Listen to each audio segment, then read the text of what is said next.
Dabar susikūriau savo pastatą šis ir reikia man pradėti kurti visą modelį. Aš jį pradedu kurti nuo kolonų.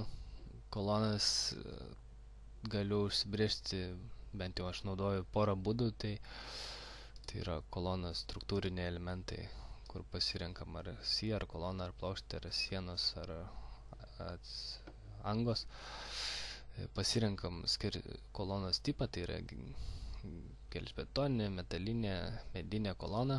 Pasirenku gelžbetoninę, čia yra skerspjūviai arba sukurti nuo praeito modelio, arba galima susikurti čia paspaudus mygtuką šalia, kokį mums reikia skerspjūvį. Čia įrašęs centimetrus, tarkim, kvadratinis, ir bus sukurtas toksai skerspjūvis, kokio reikia.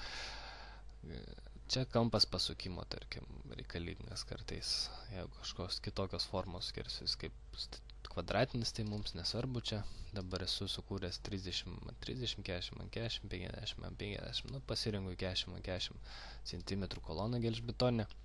Čia paspaudus ant šito langelio, dabar aš galiu nurodyti koordinatę, kur bus padėta ta kolona.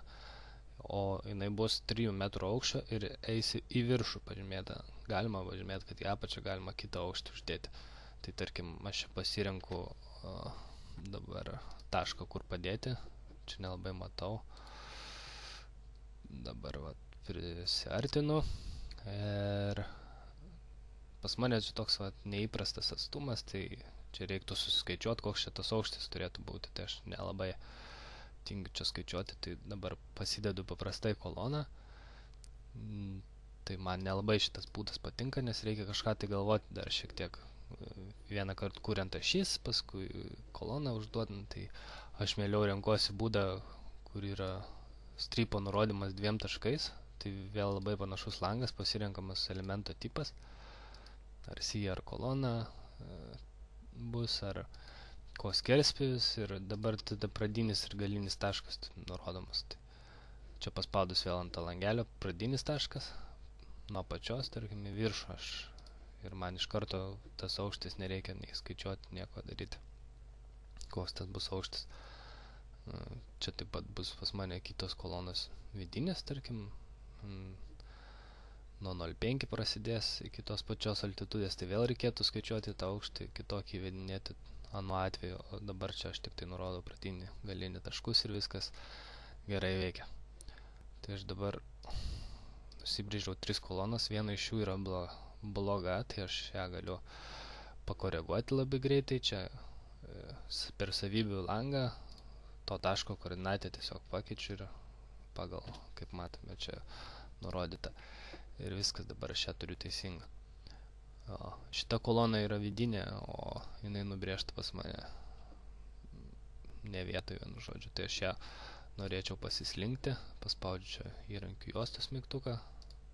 Čia jisai yra per šičia ir čia dabar pasižymiu, kad jis bus tik slenkamas, nebus kopijuojamas, ir nurodau vektorių, nuo kur slenkamas. Tai jisai, tarkim, bus nuo šitos ašies į šitą perslenkamas. Ir jisai pasislinko dabar. Dabar kitą elementą aš noriu šitą nukopijuoti į šitą vietą. Tai pasižymiu, kad tai bus kopijuojamas elementas. Paspaudžiu dešinį klavišą, pasirinku select, tai šitą elementą, ir vėl nurodau koks vektorius, toksai. Dabar noriu abu šitus elementus pakopijuoti, tai pasižymiu abu elementus ir vėl nurodau vektorių, nuo kur bus kopijuojamas. Dabar išlieka tie nauji elementai pažymėti, aš vėl galiu nurodinėti vektorių. Taip pat galiu nurodyti, kad tai bus, tarkim, 5 kartus kartojama, nukopijuojama pagal to vektoriaus ilgį. Tai, tarkim, aš pažymiu vėl to vektorių ir man dabar jisai nukopijuoja 5 kartus į priekį tas kolonas, kurios man reikia.